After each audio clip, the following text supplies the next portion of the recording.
أعوذ بالله السميع العليم من الشيطان الرجيم بسم الله الرحمن الرحيم نحمده ونصلي على رسوله الكريم أما بعد ബഹുമാന്യരും സ്നേഹസമ്പന്നരുമായ മുഅ്മിനീങ്ങളെ മുഅ്മിനാത്തുകളെ അസ്സലാമു അലൈക്കും വറഹ്മത്തുള്ളാഹി വബറകാതുഹു. സബാഉൽ ഖൈർ, അഫ്കാറു സബാഹ്, ശുഭദിനം, പ്രഭാത ചിന്തകൾ എന്ന ഖുർആൻ ഹദീസ് ഉദ്ബോധന ക്ലാസ്സിലേക്ക് ഹൃദ്യമായി സ്വാഗതം. സർവശക്തനായ അല്ലാഹു സുബ്ഹാനഹു വ തആല ഈ പ്രഭാതത്തെ ഒരു അനുഗ്രഹീതമായ പ്രഭാതമാക്കി നൽകുമാറാകട്ടെ. എല്ലാവിധ തിന്മകളിൽ നിന്നും വിട്ടുനിൽക്കുവാനും അള്ളാഹുവിൻ്റെ തൃപ്തിക്കും പൊരുത്തത്തിനുമുള്ള നന്മകൾ പ്രവർത്തിക്കുവാനും അള്ളാഹു നാം ഏവർക്കും തൗഫീഖ് നൽകുമാറാകട്ടെ. സഹോദരങ്ങളെ, ബഹുമാനികളെ, കഴിവിൻ്റെ പരമാവധി അള്ളാഹുവിൻ്റെ വിധിവിലക്കുകൾ ജീവിതത്തിൽ പ്രാവർത്തികമാക്കി ജീവിക്കുവാൻ വേണ്ടി പരിശ്രമിക്കണമേ എന്ന് ആമുഖമായി എന്നോടും തുടർന്ന് നിങ്ങളിൽ ഓരോരുത്തരോടും ഉത്ബോധിപ്പിക്കുന്നു, ഉണർത്തുന്നു. അള്ളാഹു നാം എല്ലാവരെയും അനുഗ്രഹിക്കുമാറാകട്ടെ. നബി സല്ലല്ലാഹു അലൈഹി വസല്ലമ തങ്ങളുടെ അനുഗ്രഹീതമായ തിരു ഹദീസുകളാണ് നാം മനസ്സിലാക്കിക്കൊണ്ടിരിക്കുന്നത്. മനുഷ്യനെ സംബന്ധിച്ചിടത്തോളം ഓരോ കാര്യങ്ങൾക്കും ഓരോ മാനദണ്ഡങ്ങൾ നാം നിശ്ചയിച്ചിട്ടുണ്ട്. ബുദ്ധിയെ സംബന്ധിച്ച് ആണെങ്കിലും മനുഷ്യൻ്റെ മനോവീര്യം, മനോധൈര്യത്തെ സംബന്ധിച്ച് ഒക്കെയാണ് എങ്കിലും മനുഷ്യന് ചില അളവുകോലുകളും ചില ഉദാഹരണങ്ങളും ഉണ്ടാകും. ഇതുമായി ബന്ധപ്പെട്ട് അള്ളാഹുവിൻ്റെ പരിശുദ്ധ റസൂൽ സല്ലല്ലാഹു അലൈഹി വസല്ലമ തങ്ങളോട് സ്വഹാബികളിൽ പലരും ചോദിച്ച ചില ചോദ്യങ്ങൾക്ക് അവിടുന്ന് അള്ളാഹുവിൻ്റെ പരിശുദ്ധ റസൂൽ സല്ലല്ലാഹു അലൈഹി വസല്ലമ തങ്ങൾ വഹിയുടെ അഥവാ ദൈവികമായ സന്ദേശത്തിൻ്റെ നിർദ്ദേശത്തിൽ ആ ആധികാരികതയോടുകൂടി പ്രവാചകൻ സല്ലല്ലാഹു അലൈഹി വസല്ലമ തങ്ങൾ തൻ്റെ അനുചരന്മാർക്ക് പറഞ്ഞു കൊടുക്കുന്നതായി നമുക്ക് കാണാൻ കഴിയും. റവാഹു ഇബ്നു മാജ റളിയല്ലാഹു അൻ നിന്നും റിപ്പോർട്ട് ചെയ്യുന്നതായി നമുക്ക് കാണാൻ കഴിയും. അനി ഇബ്നു ഉമർ റളിയല്ലാഹു അൻഹുവിൽ നിന്നും നിവേദനം ചെയ്യുന്ന ഒരു ഹദീസിൽ ഇപ്രകാരം നമുക്ക് കാണാൻ കഴിയും. അനി ഇബ്നു ഉമർ റളിയല്ലാഹു അൻ قال أتيت نبي صلى الله عليه وسلم عشرة فقال رجل من الأنصار فقال يا نبي الله من أقيس الناس وأحزم الناس قال أكثرهم ذكرا للموت وأكثرهم استعدادا للموت قبل نزول الموت أولئك هم الأقياس ذهبوا بشرف الدنيا وكرامة الآخرة. നബി സല്ലല്ലാഹു അലൈഹി വസല്ലമ തങ്ങളിൽ നിന്നും പറയുന്നതായി ബഹുമാനപ്പെട്ട അനി ഇബ്നു ഉമർ റളിയല്ലാഹു അൻഹു വിവരിക്കുന്നതായി നമുക്ക് കാണാൻ കഴിയും. ഒരിക്കൽ അല്ലാഹുവിൻ്റെ റസൂൽ സല്ലല്ലാഹു അലൈഹി വസല്ലമ തങ്ങളുടെ സന്നിധിയിലേക്ക് അതൈതു നബിയ അശ്റത്തിൻ, ഞങ്ങൾ 10 പേരടങ്ങുന്ന സംഘം പ്രവാചകൻ്റെ തിരുസന്നിധിയിലേക്ക് ചെന്നു.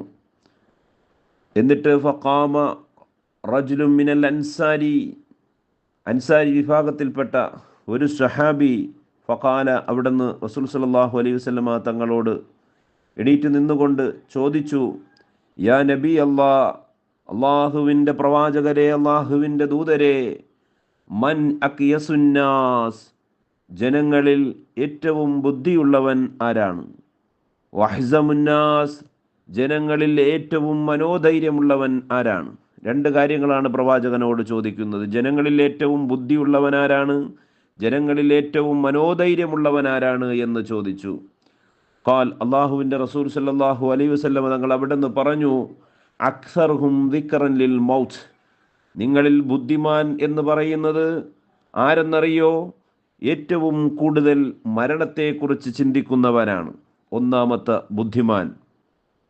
മനുഷ്യരിൽ ഏറ്റവും ബുദ്ധിമാൻ എന്ന് പറയുന്നത് മരണത്തെക്കുറിച്ചുള്ള ചിന്തയുണ്ടാവണം, അവനാണ് ഏറ്റവും വലിയ ബുദ്ധിമാൻ. പക്ഷേ നമ്മളെ കാഴ്ചപ്പാടിൽ ഏറ്റവും വലിയ വിദ്യാഭ്യാസമോ അല്ലെങ്കിൽ ഉന്നത ജോലിയിലോ അല്ലെങ്കിൽ ഉന്നത ഏതെങ്കിലും രീതിയിലുള്ള പൊസിഷനൊക്കെ ഇരിക്കുന്നവരെയാണ് ഏറ്റവും വലിയ ബുദ്ധിമാൻ എന്ന് പറയുന്നത്. പക്ഷേ ഇസ്ലാമിൻ്റെ മൂല്യങ്ങൾ വെച്ച് നോക്കുമ്പോൾ, ആത്മീയമായ തലങ്ങളിൽ നിന്ന് നോക്കുമ്പോൾ പ്രവാചകൻ സല്ലല്ലാഹു അലൈഹി വസല്ലം തങ്ങൾ പറയുന്നു, ഏറ്റവും വലിയ ബുദ്ധിമാൻ അത് മരണത്തെക്കുറിച്ച് ചിന്തിക്കുന്നവനാണ്. എന്നിട്ട് അവിടെ നിന്ന് പറഞ്ഞു, വഅക്സറുഹും ഇസ്തിഅദാദൻ ലിൽ മൗതി ഖബല നുസൂലിൽ മൗത്ത്. അതുപോലെ തന്നെ മരണത്തിന് വേണ്ടി മുന്നൊരുങ്ങുകയും മരണം എന്ന ആ പ്രതിഭാസം സംഭവിക്കുന്നതിന് മുമ്പ് ആ മരണത്തിന് വേണ്ടി ഒരുങ്ങുകയും മരണത്തിന് വേണ്ടി തയ്യാറെടുക്കുകയും ചെയ്യുന്നവനാണ് യഥാർത്ഥ ബുദ്ധിമാനെന്നും യഥാർത്ഥ മനോധൈര്യമുള്ളവന് എന്നും ഇവിടെ ഉണർത്തുന്നു. സഹോദരങ്ങളെ, ബഹുമാനികളെ, ബുദ്ധിയുടെ ഭാഗമാണ് എപ്പോഴും മരണത്തെക്കുറിച്ച് ചിന്തിക്കുക എന്നുള്ളതും അതുപോലെ തന്നെ മനോധൈര്യത്തിന്, നമ്മുടെ മനസ്സുകൾക്ക് ശക്തി പകരുവാൻ മരണത്തെക്കുറിച്ചുള്ള ചിന്തയ്ക്ക് സാധിക്കുമെന്ന് ആധുനിക ശാസ്ത്രം വരെ പഠിപ്പിച്ചിട്ടുണ്ട്. കാരണം ആത്മീയ ബോധമുള്ളവനെ സംബന്ധിച്ചിടത്തോളം അവൻ മരണത്തെ ഭയക്കാത്തവനാണ്. മരണത്തെക്കുറിച്ച് ചിന്തിക്കുന്നവനെ സംബന്ധിച്ചിടത്തോളം ഈ ഭൗതിക ജീവിതത്തിലെ ഏത് പ്രയാസങ്ങളിലും പ്രതിസന്ധികളിലും ഏത് അനുകൂല സാഹചര്യങ്ങളിലും പ്രതികൂല സാഹചര്യങ്ങളിലും അവൻ്റെ മനസ്സിനെ നിയന്ത്രിക്കുവാനും ഈ താൻ നേരിട്ടിരിക്കുന്ന ഏത് പ്രതികൂല സാഹചര്യങ്ങൾക്കും അപ്പുറം മരണമുണ്ട് എന്നും മരണാനന്തരമാണ് ശാശ്വതമായ ജീവിതം എന്ന ആ തത്വം ഉൾക്കൊള്ളുന്നവനെ സംബന്ധിച്ചിടത്തോളം അവൻ്റെ ജീവിതത്തിലേക്ക് വരുന്ന പ്രയാസങ്ങളോ പ്രതിസന്ധികളോ ഒന്നും അവനെ തളർത്തുകയില്ല, തകർക്കുകയില്ല എന്നും അത്തരം പ്രതിസന്ധികളിൽ അവൻ മറ്റേതെങ്കിലും ആത്മഹത്യ പോലെയുള്ള മാർഗങ്ങൾ സ്വീകരിക്കുകയില്ല എന്നുമുള്ളതാണ് ഇവിടെ ഈ ഹദീസ് ഉണർത്തുന്നത്. അപ്പോൾ നമുക്ക് യഥാർത്ഥത്തിൽ നമ്മുടെ മനസ്സുകൾക്ക് മനോധൈര്യവും മനസ്സിന് ശക്തിയും മനസ്സിന് ഖുവ്വത്തും മനസ്സിന് ഉറപ്പും ഒക്കെ വേണമെങ്കിൽ അത് മരണത്തെക്കുറിച്ച് ചിന്തിക്കുക. ആ ചിന്ത കാരണം നമ്മുടെ മനസ്സുകൾക്ക് ശക്തമായ മനോധൈര്യത്തിൻ്റെ ഒരു വ്യക്താവായി തീരും എന്നുള്ളതാണ് ഈ ഹദീസ് നമ്മെ പഠിപ്പിക്കുന്നത്. എന്നിട്ട് പ്രവാചകൻ പറഞ്ഞു, ഈ മരണത്തെക്കുറിച്ചുള്ള ചിന്തയും അതിനു വേണ്ടിയുള്ള മുന്നൊരുക്കവും ഒരു മനുഷ്യനുണ്ട് എങ്കിൽ അവന് ഈ ജീവിതത്തിൽ ലഭിക്കുന്ന ചില നേട്ടങ്ങളുണ്ട്. അള്ളാഹിൻ്റെ റസൂല് പറഞ്ഞു, ദഹബൂ ബിശറഫി ദുനിയ. അങ്ങനെയുള്ള ഒരു മനുഷ്യനെ സംബന്ധിച്ചിടത്തോളം ഈ ഭൗതിക ജീവിതത്തിൽ അവന് മാന്യത ലഭിക്കുന്നതാണ്.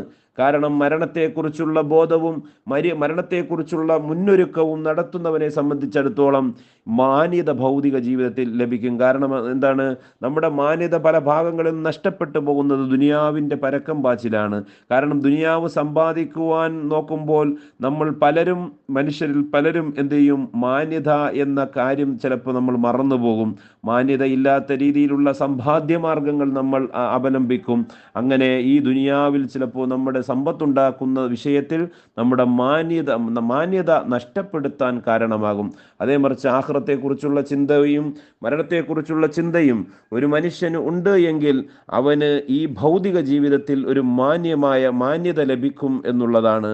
മാത്രവുമല്ല, മരണാനന്തരം വകറാമത്തിൽ ആഖിറ, പാരത്രിക ജീവിതത്തിൽ മരണാനന്തരം അവന് ഇസ്സത്തുള്ള പാരത്രിക ജീവിതം നൽകുമെന്നും അവന് പാരത്രിക ജീവിതത്തിനും അഭിമാനവും അഭിവൃദ്ധിയും സന്തോഷവും സമാധാനവും എല്ലാം ഇസ്സത്തും പ്രദാനം ചെയ്യുമെന്നും അള്ളാഹുവിൻ്റെ പരിശുദ്ധ റസൂൽ സല്ലല്ലാഹു അലൈഹി വസല്ലമ തങ്ങൾ ഈ ഹദീസിലൂടെ നമ്മെ പഠിപ്പിക്കുകയാണ്.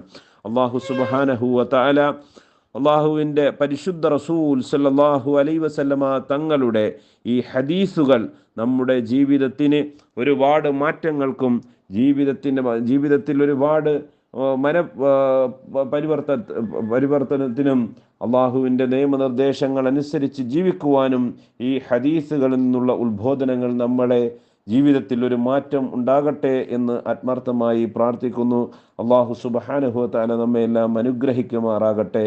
ഈ പ്രഭാതത്തിൽ അനുഗ്രഹീതമായ ഈ ഹദീസ് കേട്ടതിൻ്റെ ഒക്കെ ബർക്കത്ത് കാരണം അള്ളാഹു സുബ്ഹാനഹു വ തആല നമുക്ക് എല്ലാവിധ ഖൈറുകളും നന്മകളും സലാമത്തുകളും അള്ളാഹുവിൽ നിന്നുള്ള രക്ഷയും ഹിമായത്തും അള്ളാഹു പ്രദാനം ചെയ്യുമാറാകട്ടെ. ഈ പ്രഭാതത്തിൽ ഏതെങ്കിലും രീതിയിലുള്ള ബുദ്ധിമുട്ടുകളോ പ്രയാസങ്ങളോ പ്രതിസന്ധികളോ അള്ളാഹു നമുക്ക് വെച്ചിട്ടുണ്ട് എങ്കിൽ ഈ ഹദീസിൻ്റെയൊക്കെ ബർക്കത്ത് കൊണ്ടും ഈ തിരുവചനങ്ങളുടെയൊക്കെ മഹത്വം കൊണ്ടും അള്ളാഹു നമ്മയെല്ലാം കാത്ത് രക്ഷിക്കുമാറാകട്ടെ എന്ന് ആത്മാർത്ഥമായി പ്രാർത്ഥിക്കുകയും നല്ലൊരു പ്രഭാതത്തിന് വേണ്ടി ഐശ്വര്യത്തിൻ്റെയും സമാധാനത്തിൻ്റെയും ക്ഷേമത്തിൻ്റെയും ഒക്കെ ഒരു നല്ല പ്രഭാതത്തിന് വേണ്ടി ആത്മാർത്ഥമായി പ്രാർത്ഥിച്ചുകൊണ്ട് തൽക്കാലം എൻ്റെ വാക്കുകൾ നിർത്തുന്നു. അള്ളാഹു നമ്മെ എല്ലാം അനുഗ്രഹിക്കുമാറാകട്ടെ. ഊസിക്കും ബിദുആ. ആഖിറു ദഅ്വാനാ അൽഹംദുലില്ലാഹി റബ്ബിൽ ആലമീൻ. അസ്സലാമു അലൈക്കും വറഹ്മത്തുള്ളാഹി വബറകാതുഹു.